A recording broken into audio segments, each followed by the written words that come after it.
we'll kind of rock and roll as soon as I get all set up. All right.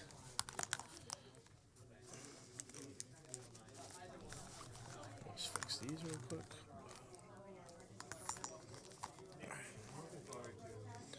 All right, check, check, check. Can you hear me? Yep. All right, perfect. All right, so we're starting here. We're Beyond Podcast. We're live here at an event them in Medford. We're super excited.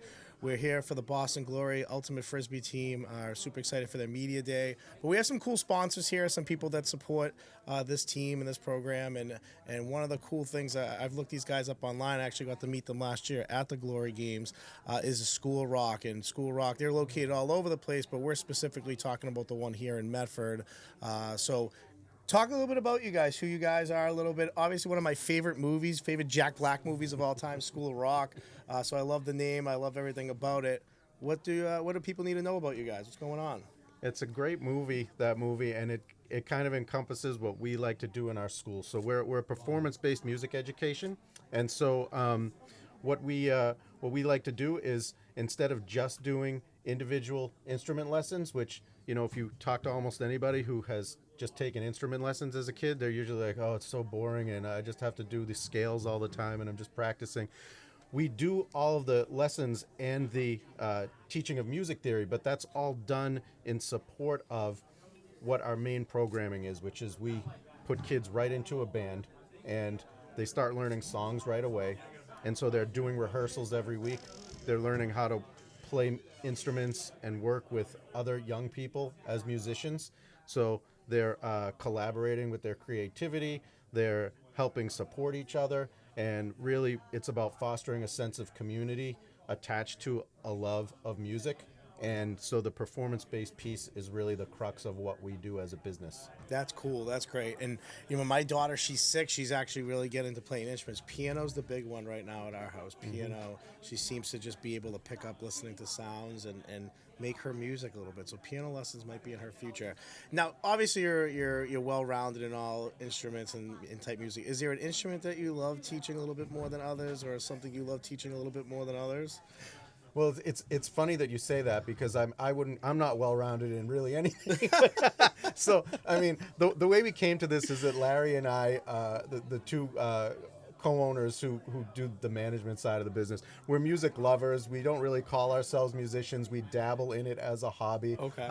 I'm a vocalist, or I do some singing. Larry plays some keyboard, and you know, we've fooled around in a couple of bands, but we really couldn't call ourselves musicians. We have a love of music, and we both happen to be lifetime public school educators. So we work with kids, and we love working with kids. Okay. And when kind of School of Rock came onto our radar, you know, after really investigating it and vetting it, we said, you know, if we were going to branch out into doing something else other than what our current day jobs are, like, this is a really great fit. So like that's kind of how we came to be. But we hire real gigging musicians to actually teach our instruments. So that's another great piece about what we do, because they really do know the instruments extremely well, and they know all the theory. And some of them are multi-instrumentalists and they teach multiple instruments. In fact, a lot of them are.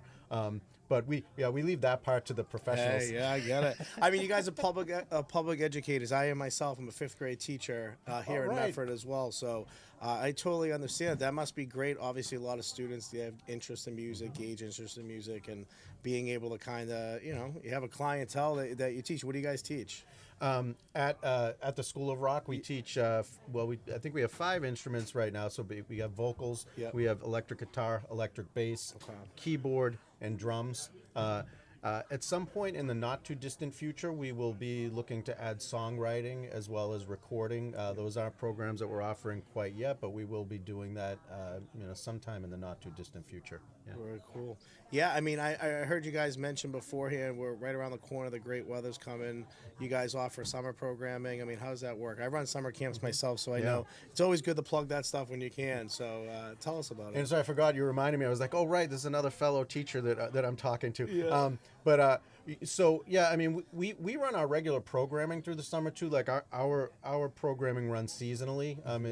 it kind of helps sometimes to tell people to think of it almost as the way they would see maybe like a theater program, because we're working up to a gig or a show that we do, and every 3 or 4 months we have a season. The seasons run 3 or 4 months, Yeah. and we have a summer season. So we do the whole regular programming like we do, where the students are learning that, and then they have a show at the end of it. But we also do summer camps in the summer too, because we know there's, it's just people need activities for their kids during the Yeah, summer. exactly. And those are like much more like a compacted version of our seasons, where it's everything's packed into 1 week. Yeah, So yeah. you're basically learning all the songs for 4 days, and then on that 5th day you're doing a show. It's in-house, but you're still doing a show. That is funny, yeah. And I mean, it's great because obviously you have the ability to be year round. And I think even last year when you guys were at the Glory, and I could be mistaken here, correct me, I think you were just kind of going into like a storefront, like a front at that Yep. point, right? You guys are just, so what's a year brought for you guys? What's a year kind of brought from you guys since that point? It's pretty amazing. I mean, this is our first business. This is not, again, we've been public school employees most of our lives. Yeah. So to see it go from like the planning phase, and you're right, when we were talking to you last year, I think our space was still being outfitted. It was being built out. Yeah. So we got to see that go from basically a shell to, having the vision of everything that we designed be completed, and then opening and actually getting students in there. And so we hit the ground running, and again, we've been open a little less. That we opened the end of September last year, so here we are now in beginning of April. Yeah, 7-8 So, months. Yeah, I mean, yeah. we're up to over 70 students, and we're growing quickly. The community has been great. Like, honestly, like, we could not have hoped, I think, for better staff, better families, better students. Like, it's been everything we hoped for, and we continue to grow, and we need to keep growing, and we're going to keep growing. But like, it's everything that we'd hoped for when we started, that the year has brought us. Like, we're really excited about what we're building. Yeah, it's cool. Where can people find you? I saw Katie kind of peek her head in. I think they want to get somebody else in here. But you guys are amazing. You guys are great. But where can people find you? Just let them know. We're located right in Wellington Circle, so across the street from the State Police Barracks, and what most people will recognize now is that we're right upstairs from the new Dave's Hot Chicken. Yeah. Oh, okay. Hey, I mean, that's not a bad spot to be. That's not a bad spot to be at all. No. Well, listen, we can't wait to see you guys at the Glory game this year. I know you guys had tables and all sorts of stuff set up, so we're excited to see you guys there again. And thanks for popping on here for a few minutes. We'll be there. Thanks so much. Absolutely. Thank you, guys. Thank you. Yeah, so this is going to keep recording, but if Okay. you guys just wanted to, once they see you guys kind of step out, they'll probably send somebody else in. Cool. But awesome. Thanks Thank so you guys much. so much. I appreciate it, guys. We appreciate you. Yeah. Oh. Have a good one. You too, guys. You too. We'll see you soon. Yeah.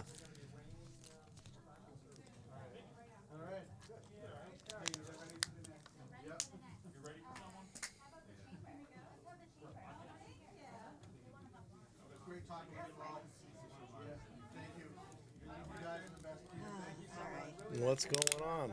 So I think I can only have one talker. So That's Laura. all right. All right. So we're recording. So like as soon as you kind of take a seat. Oh, hi. Yeah. Pop those headphones on. Feel free to pop them on. You hear me a lot better. You can shut it like halfway if you want. It'll look like kind of cool in here, like what's going on, but yeah, absolutely. All right, if for we it. can get these on. That's all right. Let's see. Why are we're Oh, there you go. You're good. unflipped? Thank you very much. That's all right. So we're hitting record here. This is Laura, correct? Yes. Okay, I just want to make sure I had it right. Okay. So Chamber of Commerce, we got a few people sitting off to the side. You can't see on the screen here, but we have Laura here. You guys have a major event coming up, April 29th, and I would give you guys an opportunity to talk more about it. We're going to be a part of it here at Beyond Podcast. So You're going to be excited. the host. Let's be clear. Yeah, I'm hosting it. You I'm are the hosting it. man leading the show. Yeah. So tell us a little bit about it. What's going on there? Where is it happening? Let the people know out there. Sure. This is the 97th annual banquet for the Medford Chamber of Commerce. It's our yearly event where we celebrate all the businesses, and this year we actually branded the event. We're calling it Made in Medford, and we're really highlighting every business that started here and the people who made them, right? All these people from Medford. And then we award a Citizen of the Year. And the 2025 Citizen of the Year is Bill Cummings, which we are so ecstatic to be able to recognize him, all the work he's done, the work he continues to do. Cummings Foundation and Cummings Properties or what he manages and the amount of money that he has given to not-for-profits in this community it's life-changing. So we're very excited to have him attend with his wife and to share with us, his business story. Because that motivates everyone. Right. Like hearing, his very first business was in Medford, and to see what he became, it's inspirational. Yeah, it's cool, and to be a part of it. 97th. When you said that to me on the phone before, I was like, 97 of these? Like, that's crazy. But that's unbelievable. That's the history of the city. Obviously, it goes back a really long way, and that's really fun to see that. We celebrate those that do well in the community and provide for others as well. You guys are involved with the Boston Glory. That's why we're kind of here Yep. today. So let's talk about that a little bit as well. I mean, this is cool. I mean, how long you guys been involved with this or involved with them and having a professional team who I saw play a lot last year. I did all their videography. They're very good. So when they were talking about them on stage being very good, they are very good. And from everything I've read, they've gotten a lot better. So you guys are backing a big dog here. I would say we're backing a big dog. And we were in it in the beginning. Okay. I want to put that on the record. Hey, there we go. They came to us and we embraced it. We showed up at Hormel. I mean, how amazing they play at Hormel. And the teams they play. I mean, the opener's against Montreal. Right. This is a Premier League. I mean, I'm a big Boston Bruins fan, so Montreal. I think our bigger rivalry is same as, as baseball. It's New York. Yeah. I mean, that's who they went after last year, and it was amazing to see them win.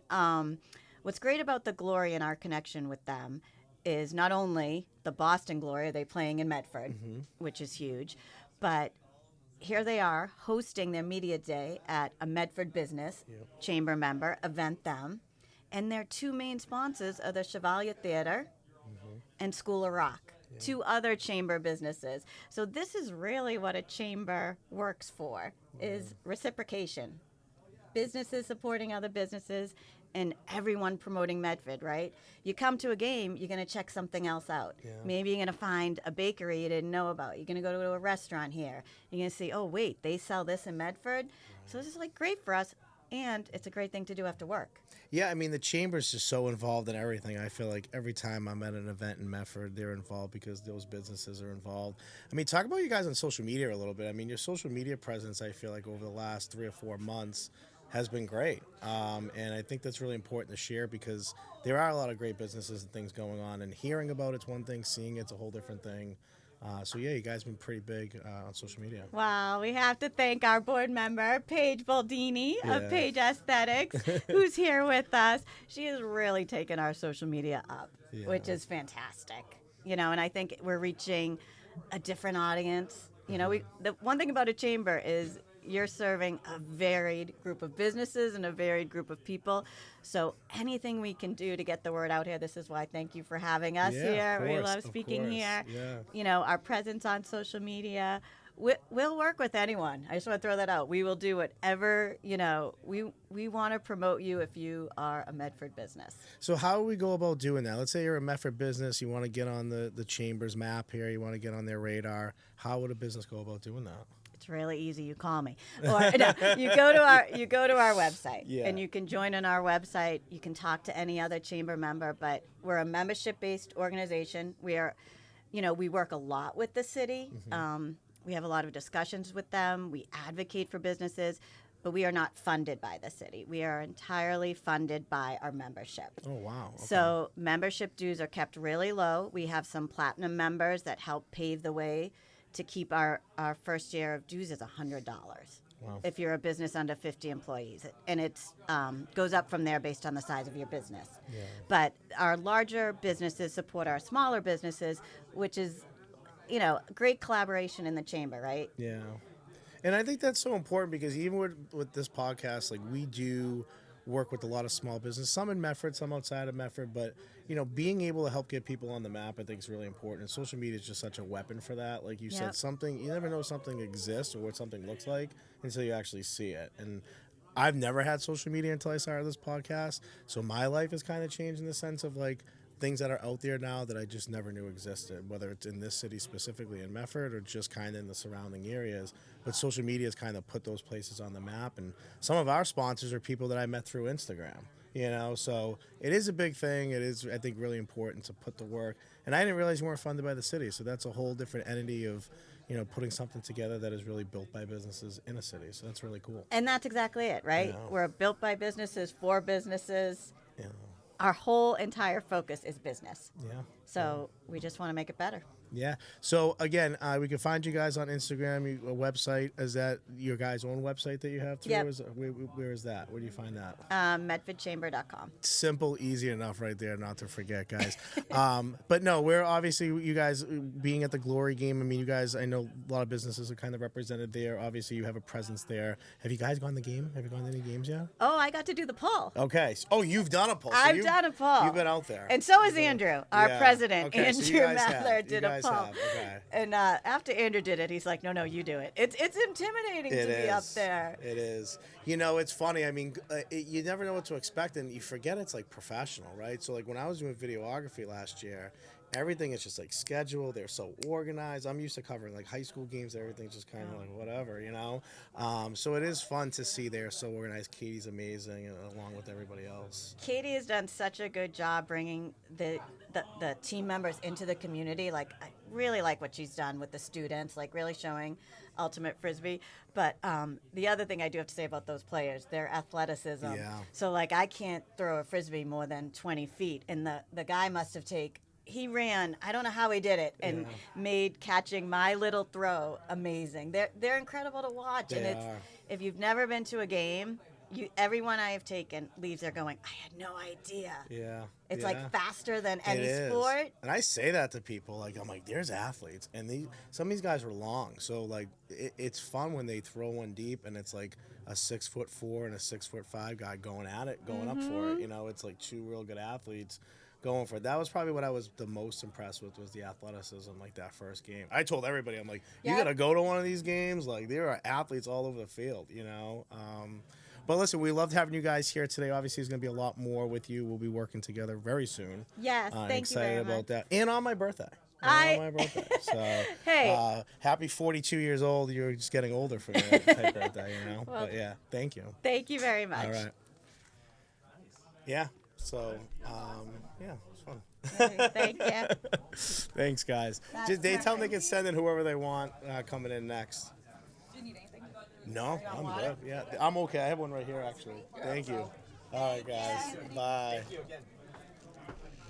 And we're recording here live, guys. We're still on here. It's a revolving door again. We're here for the Boston Glory Ultimate Frisbee. We got some players coming in, some fans coming in. Come on in.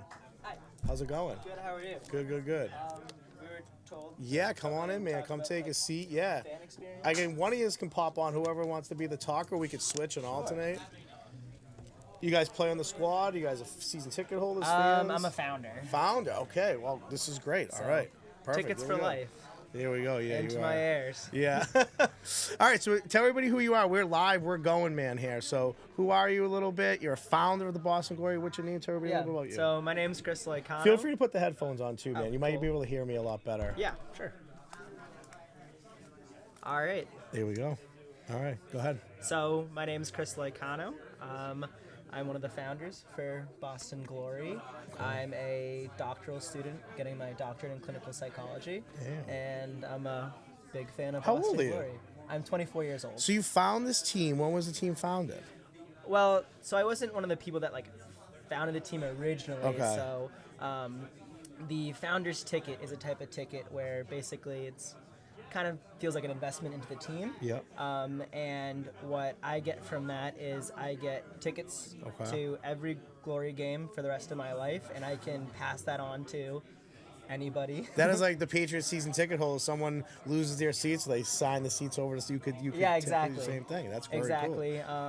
I get to come to cool events like this. I get signed disc from the team every year, Yeah. and lots of merchandise and stuff like that, which is really awesome. So what made you get involved in that? What made you decide, hey, you know what, I kind of want to invest in this a little bit? Yeah. So I first started getting into Ultimate Frisbee when I was in college. I went to the University of Notre Dame in Indiana. Oh, wow. And a lot of my roommates were very, very into Ultimate Frisbee there. And so I would play games with them. And the first professional game I ever went to was actually in Madison, Wisconsin, the Radicals game. I was visiting one of my college roommates, and that was one of the things that we did out there was we went and saw a game, and I'm like, this is like really fun. This is a fun atmosphere. I looked up to see if Boston had a team, and they had Glory, so I came to a game. I loved the atmosphere of it, and so I was like, hey, I want to do this. That's really cool. That's really cool. Yeah, I mean, last year was my first year really involved with the Glory, and I was just impressed by like the athleticism. I know the team last year, they signed a lot of great free agents, obviously league MVP and Jeff Babbitt. Along with this year's offseason, it seems just everything I've read on the offseason report cards, that these guys have added depth, these guys have added speed, they added the current, I think last year's Rookie of the Year. Yeah, Toby. So they're kind of firing all cylinders. I mean, you've been around this team for a while. These last couple of years, have you noticed a difference in who the Glory maybe were when they first came into the league versus who they are now? Yeah, I mean, we're definitely, really, we're upstarts, and now we're like definitely like championship contenders. I mean, last year might have been the first time we ever beat New York ever, and I think we not only beat them once but twice. Talk about that game, because I was there, and I was actually emceeing the game, and I had one of our camera guys who was right there when Babbitt jumped up and pulled that out of the air to win it. And we have such an amazing video of it, honestly. Talk about that moment. I mean, that's a franchise moment right there. Yeah, no, it was absolutely electric to be there and watch that, and just everybody that's there that's at these games, they're big fans of Boston Glory. And so just to have all those people be so happy about like a very like crowning achievement on that season was that game, that victory. So that was really cool. Yeah, it's really, really cool. And obviously being a part of Media Day here today, I mean, you see these guys come in, they're all kind of, preaching the same thing here as far as depth and defense and getting better. And it's exciting time to be a Glory fan, yeah? Oh, definitely. And I mean, the games just in general are just so fun to go to. They have so many activities. They have the yard games, the beer garden, the food trucks, and the MCs always do a great job getting the fans, like especially like the younger kids, really, really involved in the games, and I think that's awesome too. Now, you mentioned you're a med student. Yeah. What are you going to school for? Psychology. Wow, okay. And where are you going to school currently? So, William James College, it's a graduate school in Newton for doctorate psychology. Oh, wow, that's great. Are you originally from around here? Yeah, I grew up in Billerica, Massachusetts, so about 25, 30 minutes from here. I know. Right I live in Wilmington right now, so I'm like kind of right over there, right? Yeah. Right over that area, so that's great.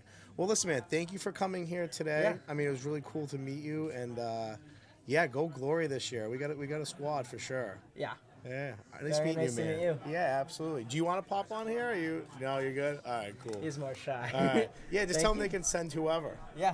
Thank you for having us. Yeah, of course. Is that yours? Probably yours. No, I think that's yours, man. Actually. Sweet. All right, thank you. Yeah, no problem. Yeah, no problem.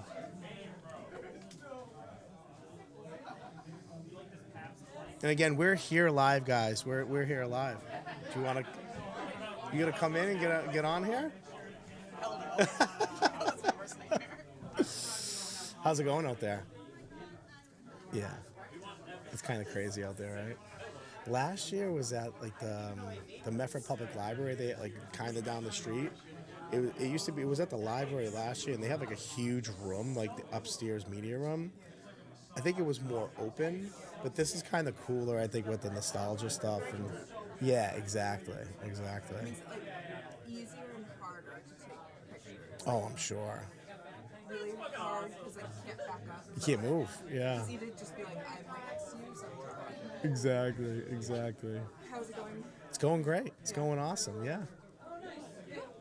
Yes, fire away. Send whoever.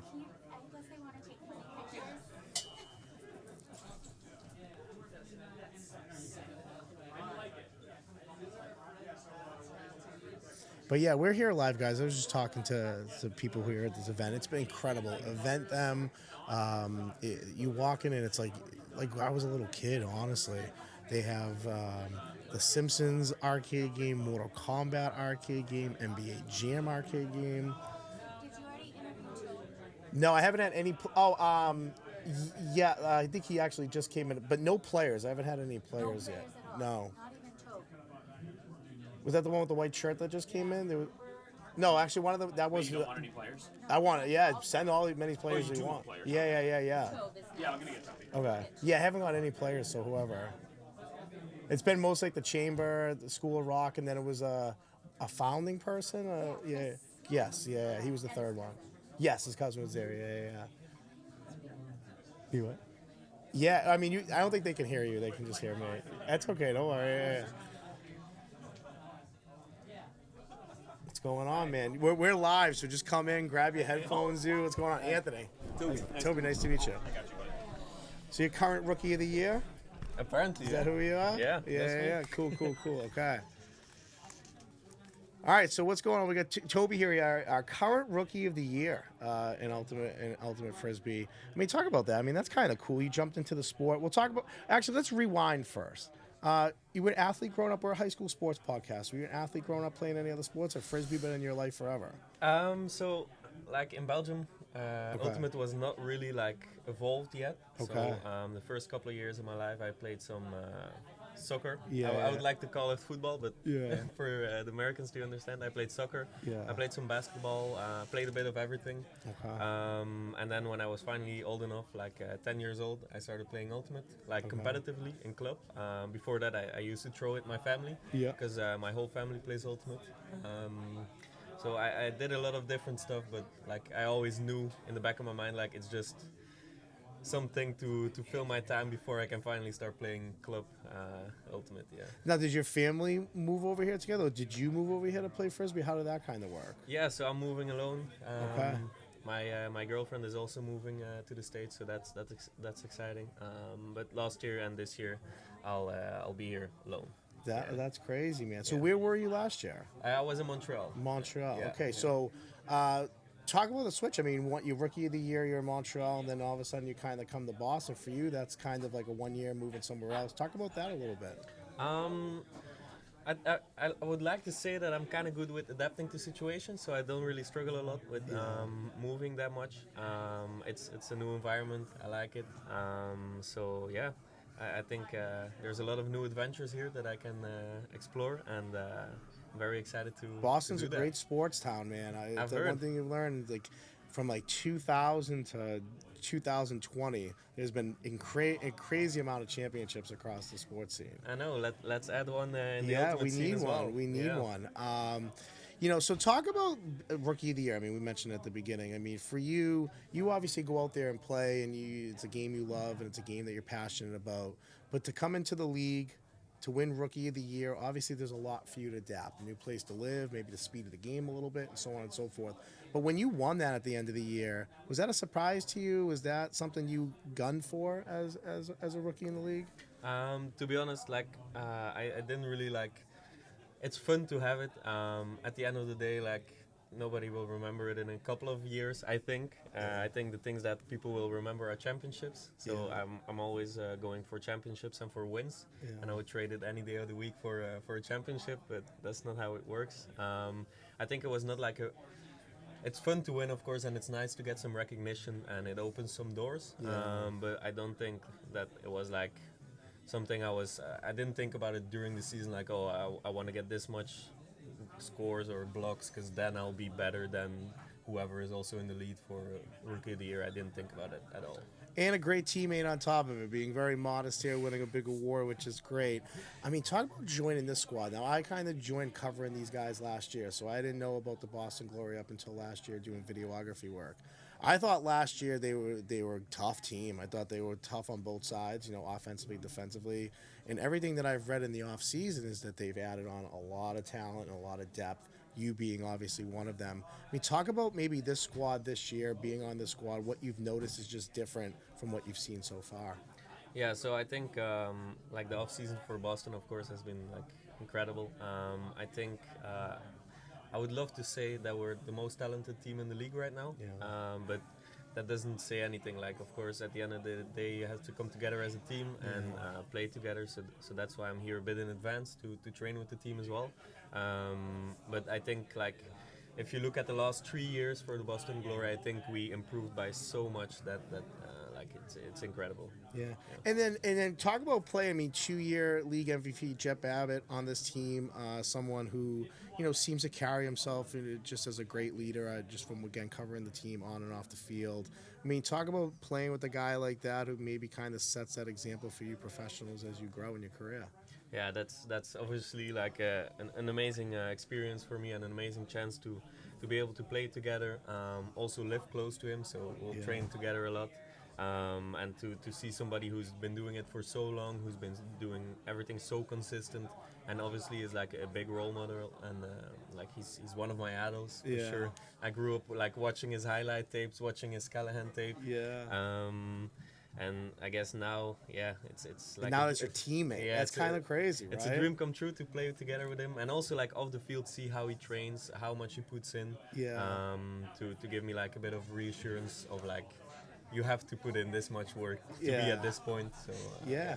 That's great. That's cool. So obviously living in Boston, is there like a food spot you've been going to, or a type of food that you've eaten or tried that you've never had before? I've been here 2 days, so I haven't. Oh really wow! tried So you're anything. just here. Yeah, you just got I arrived here. the day before yesterday. Holy cow, that's so crazy. I haven't really tried any particular spots. Yeah. I love Dunkin' Donuts, so Yeah.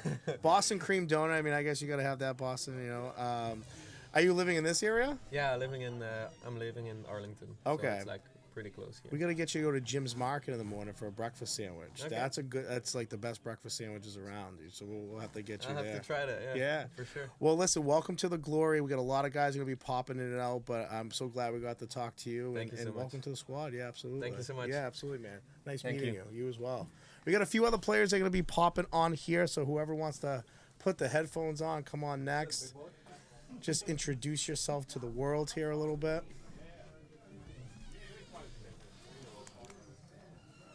Who do we got here? Who do we got? Wow. I'm Ben Sadok, aka Lundy. Very cool. How you doing? Doing great, man. I'm really glad to have you guys on here today. I mean, I kind of talking to some of your teammates here a little bit, and I'll kind of just start right out the gate. I mean, talk about this team. This year. Obviously, I covered you guys last year. You had some big pluses in your organization, winning your home playoff game in the fashion that you guys did, and then obviously maybe the season not ending it the way that you wanted. But you guys seem to have added on a lot of depth on this team, and I know being a coach, it's the best practices and the best way you get better is when you just have really good players kind of competing on the field. Do you feel that vibe or difference this year with the team? I mean, I think the biggest thing coming into this year is historically what you'll see with any sports team is they take some time to really mature with the players, the mentality, the philosophy around play. And we have a really good core of players that's been around for 3-4 years now, and we've now been chomping at the bit. Obviously went to the playoffs 2 years ago, won our first playoff game last year. And it does add a few more players to the mix, high-level players, and obviously the chemistry that already existed, and you have a recipe for success. Like it's feeling more and more like, all right, we've been here and we know what it takes, and now we're just gonna take it. Yeah, I mean, what's great is you mentioned it, and I mentioned the 2-year home playoff game. I mean, talk about that, because I usually videographed a lot of your guys' game, and that was the first game that I was actually emceeing. And that obviously late toss, end of the game, almost kind of like you Hail Mary, and Jeff pops up and pulls that frisbee down with very little time left there. I mean, what was your guys like on the side? I mean, you guys just go nuts? Pretty much. I mean, it's you're in the zone for the entire game. Yeah. It's just like any or most games. There's or close games. There's up and downs. Yeah. We came out strong. We had a weaker third quarter. They took a lead on us. It's very easy to kind of lay over at that point and say, all right, well, we tried our best. Yeah. And it just a big kudos to the team to really come back, dig our heels in, finish the game strong. But when you're in the end of the fourth quarter or the whole fourth quarter, and you're having those moments, you're not really thinking about like what could happen. You're just kind of in there in the zone. And so then finally when that happened, it was just like holy moly, that was unbelievable. Yeah. And it just like kind of hits you all at once, not just that moment, but the culmination of moments that lead up to it. And it's just you like to think it's a whole obviously. Tanner threw a great throw. We had a great play coming out of that timeout. Jeff obviously makes the incredible play. That's the highlight, but everything leading up to it really, I think, it just became such an overwhelming moment and Yeah. really led to that nuts reaction. I mean, it was crazy being someone on the mic there. I mean, I thought I blew the sound system. I was like screaming so loud into the microphone, and one of our interns got it. He was right there and caught it as perfect as he could. So very cool. I mean, you guys mentioned, I know a lot of you are core guys here, have been with this organization for a little bit. I mean, talk about that responsibility because you mentioned the best teams got to gel and get along. What are things that you guys maybe do off the field together? I know some players have people that live with them during the season, so that's great and bringing everybody together. But what are some things that you guys do to make sure that you're a tight team on the field, but off the field, it's kind of the same exact thing? Yeah, I mean, we have a diverse group of players coming from different areas of the region, which is awesome. Like Germany, for example. Yep. Obviously, Brendan mentioned he's living with his teammates and really thoughtful friends to be with, and they all come down together, and even and you just kind of develop those throughout the year, and the same thing happens for the guys in Boston. Somerville, Cambridge, we're always doing things throughout the year. There's always opportunities to play. There's always opportunities to gather and make sure that you're just kind of keeping those bonds going. And then by the time the season happens, you're like, all right, let's turn these friendships into on-field chemistry, and let's make sure that we're competing together. And it's not always about the winning or the losing. It's also just like being together, competing together, and like creating those moments of like competition that are rare as you get older. Right. And it's really great. I look forward to it all year. April, May, and then all of a sudden you're in it, and it just feels really natural. Yeah, and it's nice, I think teams I've coached over the years, God, talent's talent, but if teams aren't like off the field kind of clicking, you don't have as successful seasons as you think you would. And you guys have done such an excellent job. I think, obviously, people want to come here and play, and that's from your success that you've been having and growing. But I think that also says something a lot about your organization as you guys as a team, that this is an attractable place. Do you feel like the Boston Glory is an attractable place to want to come play Ultimate Frisbee now? I mean, Boston in and of itself has such an illustrious history with the sport, dating back to the 80s. Yeah. Obviously, an illustrious city in this country, and it's, I think, the way the community builds around Boston, the way the city operates, really lends to kind of wanting to bring people there. They have a very similar thing in DC, where they're very meshed in that city. New York is a little bit different. They have obviously one of the biggest cities in the world, if not the biggest city. Yeah. But that it's almost so big, and their stadium is outside of the city. Right. But in Boston, it's like so close together, and you can get people from all over the region as well. Yeah. I think that makes it really attractive, and I think once you're here, you don't really want to leave. Yeah. You've even seen people try to leave, and then they eventually come back. Yeah. And it's just really exciting to play for such an awesome organization within a great city. Yeah. And have everyone really be a part of it and help build that community. It's funny, if you go into Logan Airport, they have like all the championship banners. And last year I also worked with the Mass Pirates, a professional indoor team, and they got their banner from 2021 up there as well in the airport. And I said to Katie, I go, when you guys win it all this year, that's the first thing you're going to figure out is how to get a banner at Logan Airport for everybody to see that as they're flying in and out and know that. So that would be absolutely incredible. Yeah. I'll send it to you. I saw a picture of it. And I go, holy cow! Like, I gotta show Katie this. Like, yeah, that would be really cool. That would bring some serious legitimacy to this sport if we get in the Logan banners. Oh, because seeing all those Celtics banners, the Bruins ones, the Patriots. Right. You grow up and you're like, wow, that's. I mean, I grew up in Boston, and it was. Yeah. I was just used to championship city. Yeah, I mean, especially the last 20 years. God, I was just saying to the other guy that was in here, I was just like, you have no idea the title town that you just walked into for last 20 years. Maybe not so the last 5 or 6, but God, growing up, it was like every year you expected one of your teams to be in it, competing in it, or winning it, and it was kind of cool. Right. So, well, listen, thanks for popping on here. Thank I know you. we got a few other guys, but I'll be there all year, emceeing all your home games, so we'll be excited to see you guys in action. Thank you. You're welcome. And Absolutely. It'll be fun to see you out there. Yeah, thank you. Thank you. Yeah, the good guy right here now. Here he is, El Capitano. Introduce yourself to the world here. Who are you? What are you? What do you play? What's going on?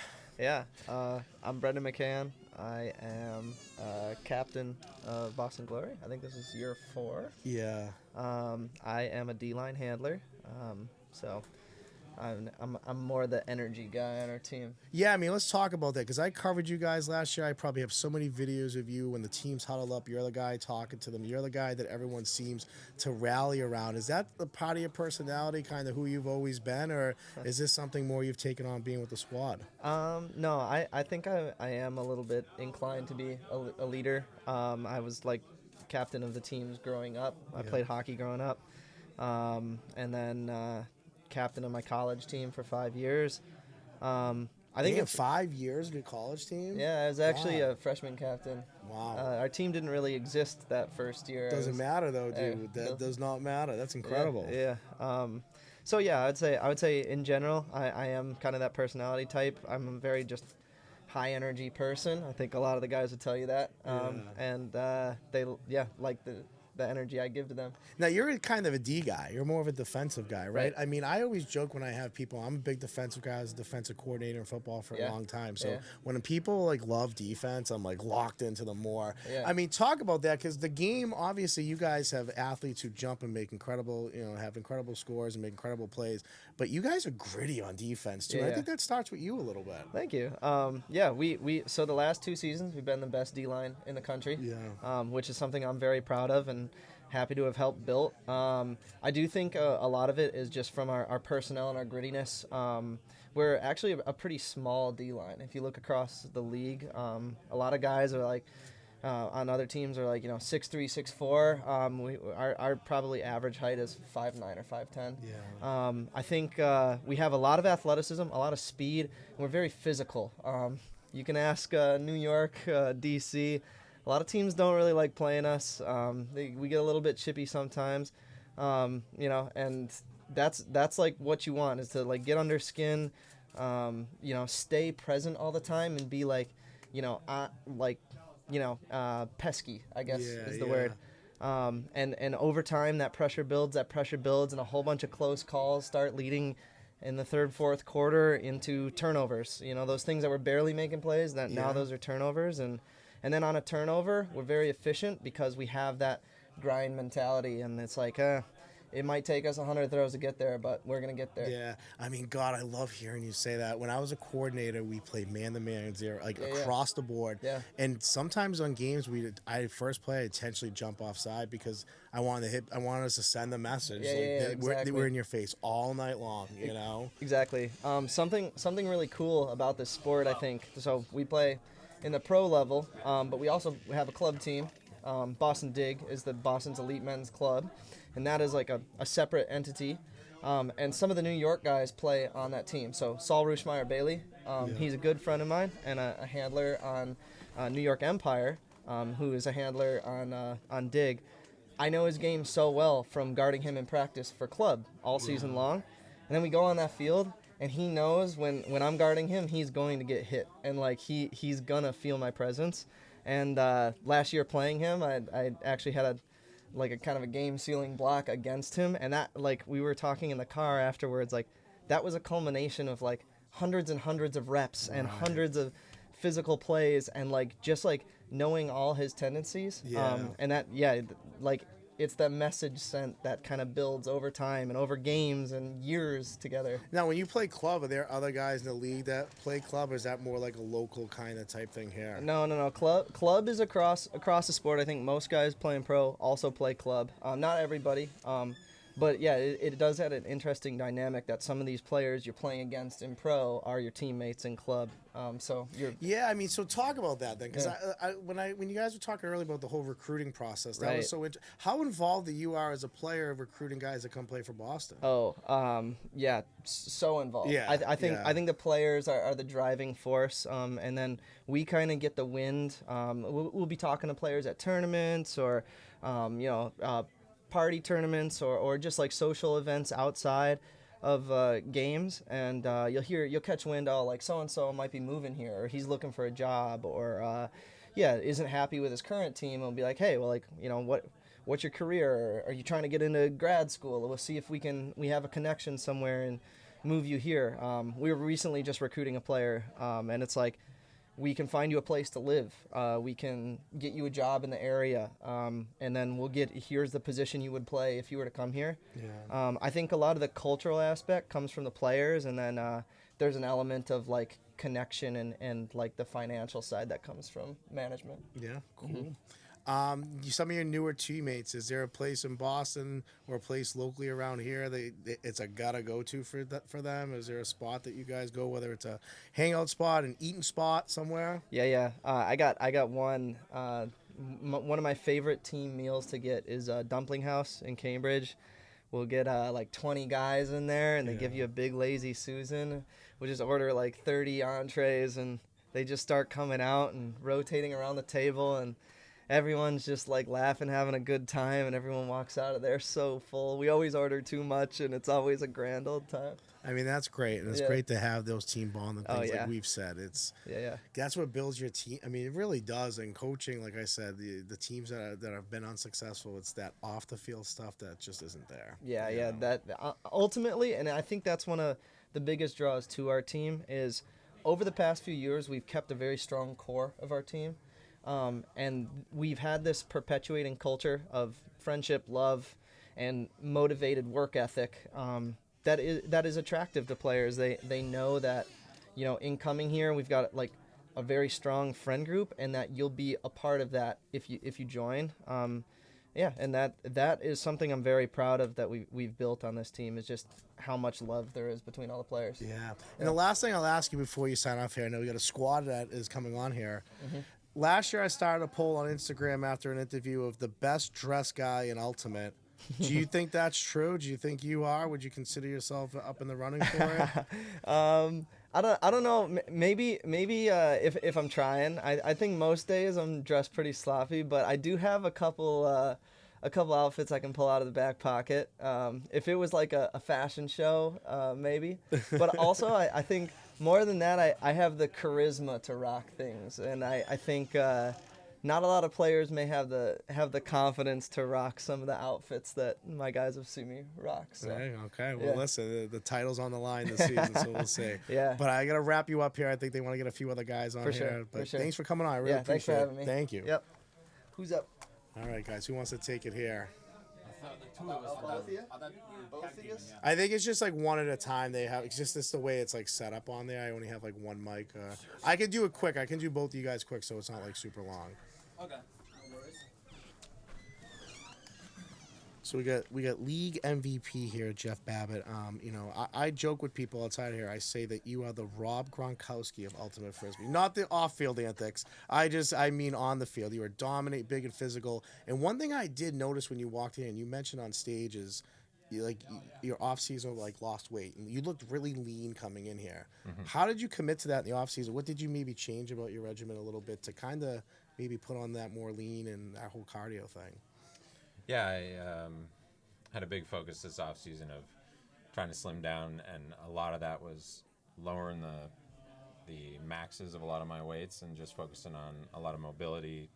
I was in the gym 7 days a week most of the time. I was running sprint workouts throughout the off season, and generally I'm doing a lot of heavy loading in the off season and bulking back up. And as I'm getting older, 31, I don't want to have as much weight on those joints, and I just said, all right, let's see what it's like to be 25 pounds lighter, and we'll see how it goes. I mean, that's great to hear, because obviously you've had success league MVP the last couple years. What was the change? What was the thought of the change going into diet and maybe a training regimen in the off season? Yeah, most of it was just the role that's expected for me on this team versus what it was in New York. I think that I'm supposed to be a little bit more involved with the disc than I was in New York, and I think that is going to involve me having to be able to have my legs sustained for a lot longer. And I've spoken a lot with the coaches as well, and they want me to be able to come to the D-line when needed. And if I'm playing 30 points a game like I was when I was 25 in New York, I gotta be in maybe this thinner form. Yeah, I mean, and obviously your team this season and going back to last season, I mean, I kind of went back and forth when I covered you guys of where I thought you were better, like an offensive team or more of a defensive team. I didn't realize, so Brendan said they were the number one D line in all of Ultimate last year, which I think is absolutely amazing. Yep. When you look at your team, I mean, you're more of an offensive guy, but do you look at your team strength right now as more offensively, defensively, or as a great team, do you feel like you're just balanced? I think we're quite balanced, especially this year. You know, adding a guy like Toby, he's going to add instant offense to the team, and he's also a great defender. We definitely had a really great defense last year, and I think one of like the hidden facts about our defense being so good was the pace of play that our offense played is slow. And so it really limited other teams' opportunities to score, and then you pair that with a really talented defense that makes it hard to score anyways, and maybe it's 6 minutes between a goal for another team. That's really powerful in unison. Yeah, you could see the grittiness, and I felt like I was a defensive coordinator for a long time, so I always pay attention to defense a little bit more, and that's what I felt was like in your face constantly. And if they were, just missing knocking the frisbee down, it was by inches, because they were right on top of you, and those had to be like precision throws. I mean, for you now going into this season, you guys seem to load it up in the off season. It seems like this is the best team maybe the Glory has ever had on paper.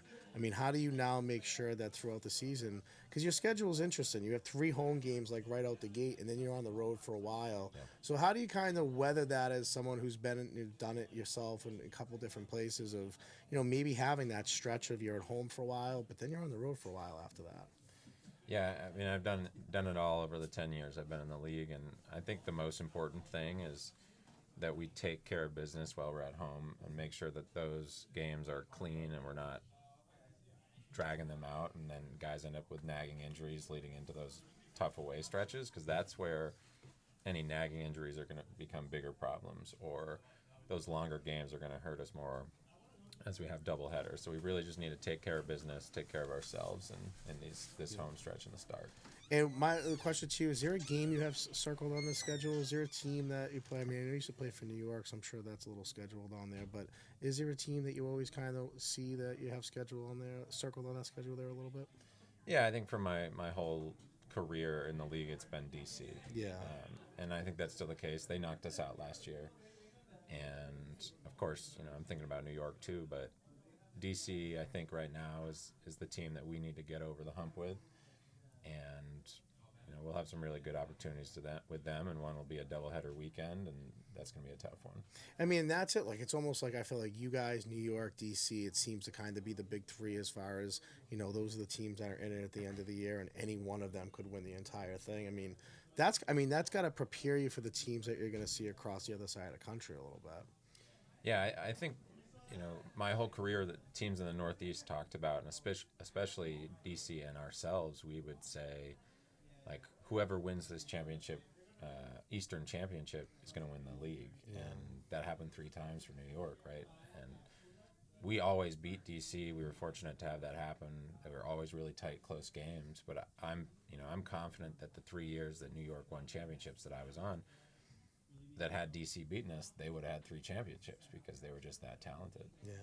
I got to ask you see your fat head in the stands ever when you're playing, or even your fat heads here today? I mean, is that kind of cool to, like, see your fat head, the big picture of you that people carry around and cheering for?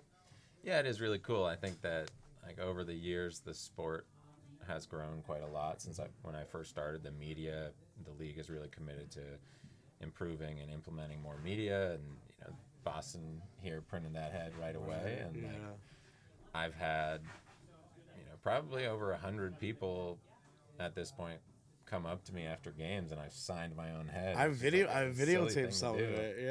Yeah. I mean, that's really got to be. I remember, after one game, so many kids came running up to you, and you were great. I mean, you were great, interacting with them, talking to them. I mean, being a professional athlete, I mean, that's cool. I mean, it's got to be kind of cool, right? Yeah, it's awesome. I always say that, like, 15 years ago, when I really got into Frisbee, I didn't think that it would be me ended up being a professional athlete. Yeah. It's been, it was my full-time job in New York for 8 years, and that's all I did. And the league's grown, and the success of the league has continued to rise. Yeah. So I asked a couple of your teammates this. Now I got to ask you, because this question's about you. I mean, we covered your playoff game last year against New York. Guys call a timeout, you draw a play. I was emceeing, so I was screaming at the top of my lungs when that all happened. But one of our interns caught it perfectly. I mean, talk about that last sequence for you, because we caught you catching it, your celebration, running around against your old team. Like, God, like what was running through you there, dude? Yeah, that was that'll be an all-time event in my life, I think.